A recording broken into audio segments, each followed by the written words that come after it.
This is longtime gamer Venry Fairden introducing Uncle Troy's Minecraft videos. Hello there. You know who this is and you know what this is about, so let's skip all that. Today we are still trying to find us a cave which is not infested with mine shafts and ravines and little poisonous baby spiders. And let's see, spawn is over that way somewhere, so we're going to go this way. Alrighty, last time I told you about Buddy the Super Cat, and during that story I may have mentioned my, what we called around the house, the $400 car. It was a 1973 Oldsmobile Delta 88, green in color, although the hood was kind of rusted out and the driver's side front fender was primer red. I believe at one point a speeding ticket I got basically said under color he'd left it blank. The Oldsmobile, or the Oldsmo building, somebody called it, they also called it the Green Hornet, was a very, very large car. It was made back in the day when gas mileage didn't really enter into the equation when it came to designing vehicles. The thing got 12 miles to the gallon, I think, about 13 if you drove it out on the interstate. Yep, peaceful music starting. Looks like the sun's going down. And I keep saying that it had a, it had a 350 cubic inch 8-cylinder engine. And I keep saying it was a 4-barrel carburetor. Actually, it was only a 2-barrel carburetor. But it had so much pickup and so much speed that everybody just, thought it was a 4-barrel carb, and I got tired of correcting them. So, this looks like a cave we may can explore. Yes, going down. Anyway, the car was made in 1973, of course. My father bought it back in the 80s when it had about 100,000 miles on it. And that was because the owner, if I remember correctly, thought, well, this car has 100,000 miles on it. We might as well get rid of it because it's all wore out. And in my family, 100,000 miles just means it's good and broken in. I'm going to be highly offended if this cave doesn't go anywhere. In fact, let me just sleep right here just in case we have to go back to the surface here in a minute.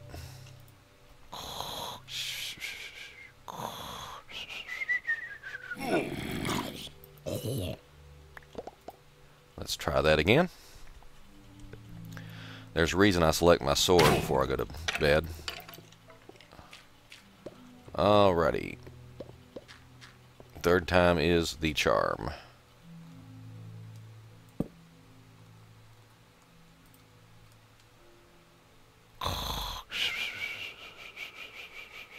There we go. Alrighty, get rid of you. Put you back down here where you need to be.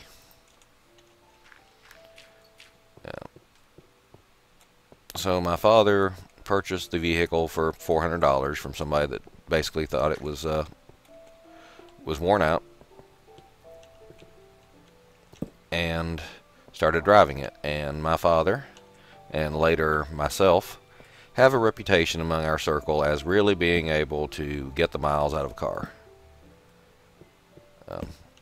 We take good care of our vehicles. Well, I won't say good care, just routine maintenance. Check the oil and water occasionally. Have the oil changed fairly regular. It doesn't have to be every. All right, we're getting out of this. We're getting out of this cave. It's not doing anything like we want it to. Gravel Express to freedom. So my father, who at the time he bought the vehicle back in the 80s, used for $400. Like I said, it had about 100,000 miles on it, and he drove back and forth from our home to Chattanooga, which was about an hour's drive. So within just a few years, he had put 100,000 miles, 200,000 miles, I forget how much it was, on the vehicle. I'm going to say he'd put about 100,000 miles on it, because in the 90s, he sold it to me with about 200,000 miles on it for $400. He had bought it for $400, drove it for 10 years, put 100,000 miles on it, and then he gave it to me. Sold it to me for $400. So I likewise drove the vehicle for about 10 years and put about 100,000 miles on it. And at about 250,000 miles, which I'm told is for many people like the holy grail or mecca of automobile durability, because 250,000 miles is about about the distance to the moon and back. So it's like the moon shot. And we stop here. Dang it. I'm going to find me a good cave before the end of this episode. So a lot of people, if a vehicle gets to 250,000 miles, and that's great, that's wonderful. And for us, that's like, meh. So about the time I hit 250, my brother said, your engine's kind of getting worn out there. It's smoking a little. I hear a rattle. But I tell you what, it's been a good car. If you can make it to 300,000 miles, just really take good care of it, I'll rebuild that engine for you. So sure enough, a year or so later, or actually I'm not sure how much longer it was. Just going, that doesn't go anywhere. Dang it. My brother was rebuilding my car motor. Yanked her out. Did all sorts of stuff that I'm not qualified to even discuss.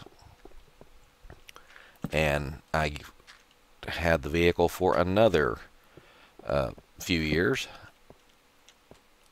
And another at least 50,000 miles. Hello, Mr. Creeper. Aha. Getting better. How much iron do I have that I am, yeah. Let's see, I have 46 and then 26. I suppose it wouldn't hurt, since it's taking up inventory room anyway, to go ahead and pick up a little more iron as we go. Hello, Mr. Skeleton. Yeah. Now, what I didn't know was that my brother, there around 250,000 miles, had heard... What is that right up there? Oh, that's a mushroom. Hello, Mr. Mushroom. Ah!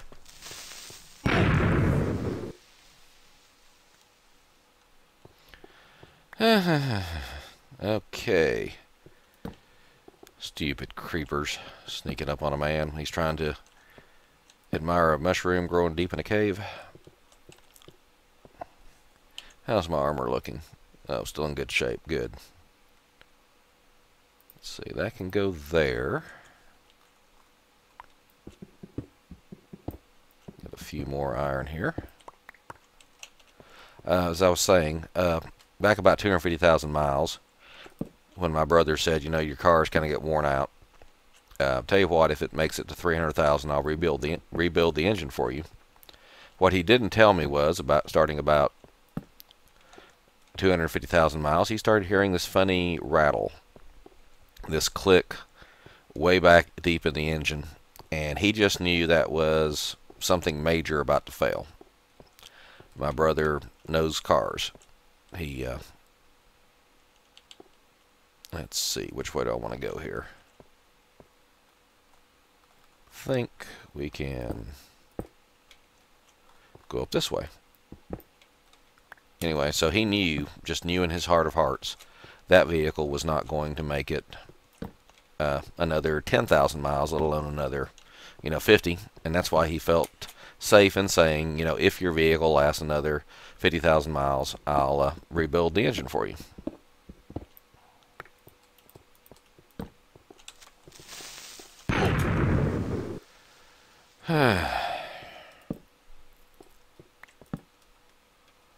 Okay, not my day for creepers. Aha.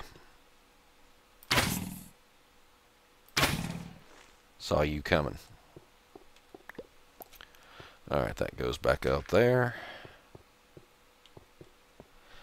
Surely there is more to this cave. Ah, yes. Hello, Mr. Creeper.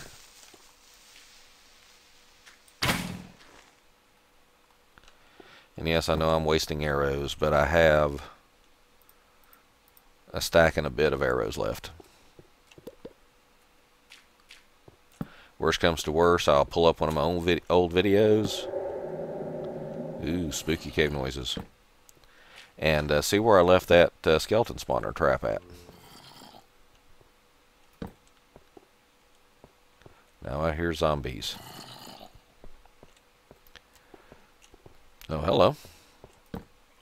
That must be a zombie spawner. Yes, it is. Ah. Where'd you come from?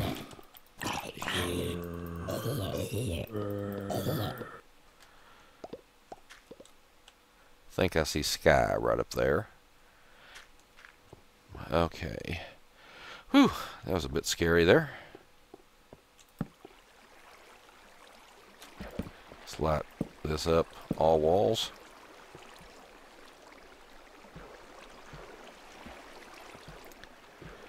That's a nice waterfall there, which I of course immediately block off. Alrighty, what do we have in the chest? Drum roll, please. Y'all probably can't even hear that. Never mind. See, a little iron, some redstone we don't need, gunpowder we don't need, cocoa beans we don't need, and a saddle. I don't think I've seen a pig in a while. So where was I? Oh yeah, so I was driving the $400 car, drove it for about 10 years, about 100,000 miles on it. Then my brother rebuilt the engine for it. I drove it another 50,000 miles. And we're apparently right next to the surface because I just heard a chicken. And then I got a job in Chattanooga, which is about an hour's drive away from where I was living at the time. But gasoline prices had gone up quite a bit since 1973 when the vehicle was made. And while my father had driven for many years to and from Chattanooga in that vehicle, I decided I did not want to, so I went out and found another vehicle, which is a story for another time, and parked the 73 Oldsmobile. For a while there, I made sure to drive it about once a week, just, in the town or around the farm. And then it's like once a month, just to keep the oil circulating, keep the seals lubricated. And then eventually I, forgot to start it for a month or two. The battery went dead. So my brother kept saying, "What are you going to do with that car? What are you going to do with that car?" And I said, "Well, maybe I'll fix it up. Maybe I'll sell it. I don't know." So he says, "Well, if you want to fix it up, let me know, and I'll help you with it." Yes, Mr. Cow. And he says, "But if you decide to sell it, really let me know because I want to buy it from you." So eventually, I gave in to my brother's request, and I sold him the car that somebody bought brand new, and then 10 years later sold to my father for $400, which 10 years later he sold to me for $400. Well, about 10 years after that, I sold it to my brother for, you guessed it, $400. Oh goody, a mine shaft. Oh, hello. I guess that zombie came from up there. So my brother decided not to fix it up. Instead, he pulled the engine out of it. So the moral of the story was, my father bought a $400 car. He drove it for 10 years, put 100,000 miles on it, sold it to me for $400. I drove it for 10 years, put another 100,000 miles on it, sold it to my brother for $400. He actually got it running again, drove it for a while, but never fixed it up. And he pulled the engine out, gave it to his stepson, and put it into another vehicle, which as far as I know it is still running. And then he sold what was left of the car for scrap. and I'll let you guess exactly how much he got at the scrapyard for that 1973 Oldsmobile.